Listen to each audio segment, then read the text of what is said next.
Hey guys, Max Weigand here. So in today's video, I want to share with you how you can set up your environment for success so that way you can stick to your good intentions even when you don't feel like it. And so whenever we set new goals in our lives, whenever we create a bigger vision for our future, what happens is we're in a peak state, right? We feel motivated, we're energetic, we're excited, we feel like we're unstoppable. But then oftentimes a week later, that feeling kind of is gone, right? The motivation, the willpower just isn't there anymore. And that's why most people quit. And so the best way to overcome that problem is by creating your environment in advance, by setting up so-called forcing functions that prevent self-sabotage in the future. And so let me give you an example of what I mean by that. So a few years ago, there was a really famous story about BJ Fogg, who's a psychologist at Stanford, right? And so BJ Fogg struggled with popcorn consumption, right? So every day he was eating too much popcorn. And so what he decided to do was simply this. He took the popcorn and he went in his garage. He took a ladder, climbed up the ladder and placed the popcorn on the highest shelf he could find. Now, if he still really wanted popcorn, he could simply go in his garage, take the ladder, climb up the ladder, and take the popcorn. But because he knew about default choices, because he knew that it would be too much work to do, he knew that he would never actually eat the popcorn anymore.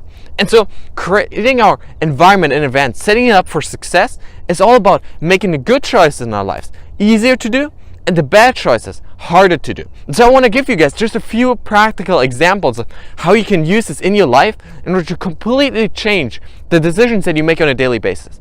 And so one of the most important things, one of the most impactful things that I've ever done in my life is turn off my phone whenever possible. So whenever I'm studying, whenever I'm working on a project, whenever I'm reading a good book, whenever I'm having a conversation with someone one-on-one, whenever I'm outside hanging out with friends or watching a beautiful sunset, I turn off my phone or even leave it at home. Because there's so much research that shows that even having a phone in the same room, even if you don't look at it, is so distracting because the constant buzzing of email notifications and Facebook messages takes up so much of our attention, so much of our focus, that on average, I believe there was a research study that said 2 hours a day of our workday we spend in distraction just from email notifications and Facebook messages and all that stuff. So simply turning off your phone or even leaving it at home is so powerful for your happiness, for your stress levels, right? Now, the next thing that has been really powerful for me is blocking websites that I used to spend hours every single day on. So I love running, right? So I used to spend a lot of time on running websites, but also on news websites. And so one day I simply realized that I was wasting so much time with that just I wasn't getting anything from that I simply decided to get this website blocker, right? And where you can simply specify for the next 90 days or for the next year, don't let me access those websites. And it's just incredible, right? Because then instead, when you go on a website, it has like a motivational quote, which is pretty cool. And so simply blocking those websites that don't get me anything, because the news are just so negative. The news is so designed to make us afraid, to make us worried about all this garbage in this world. And so simply limiting my access to that and rather focusing on positive things has been super powerful for me. Now, those are just a few things you can do to kind of limit the negative behaviors in your life. But let's look at the positive. How can you, for example, create a new habit of working out or running every single morning at 6 a.m. So the first thing you could do is place your alarm clock far enough from bed that you actually have to physically get up and get out of bed. Because one of the biggest struggles people have with getting up early is that all they need to do is hit the snooze button and go right back to sleep. But if instead you actually have to physically get up out of bed, the worst thing you've already overcome. And so then it's easier for you to actually get your day started and just stay out of bed, right?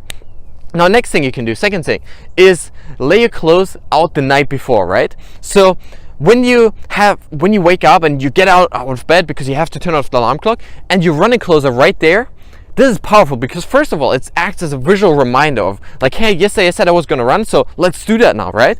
And then also you don't have to spend the first 5 minutes being stressed and worried because you can't find your running shoes or your running clothes, right? Instead, it's right there.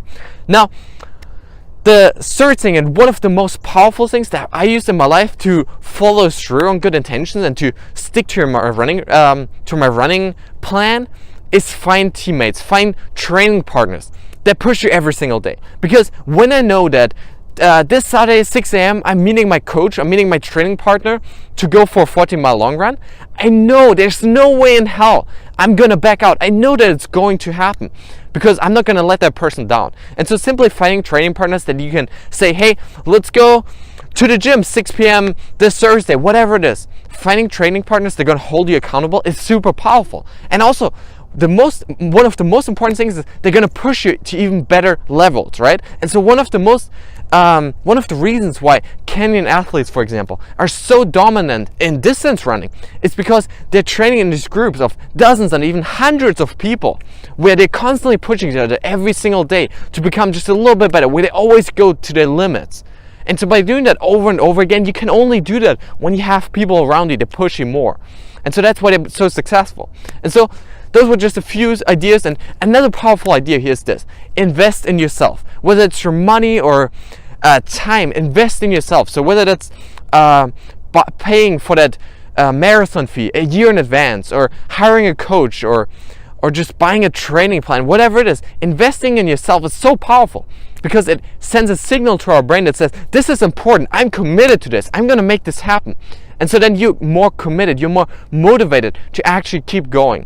And so guys, those were just a few practical ideas that have helped me in my life, and that I'm sure are going to help you in your life too, to set up an environment of success, to set up those forcing functions that basically make sure that in the future you're going to make the right choices. And so guys, I really hope you enjoyed the video. If you did, hit the subscribe button below to get more videos on mental mastery, the latest research and science of what it takes to live a happy and successful life. So guys, thank you so much for watching, and see you next time.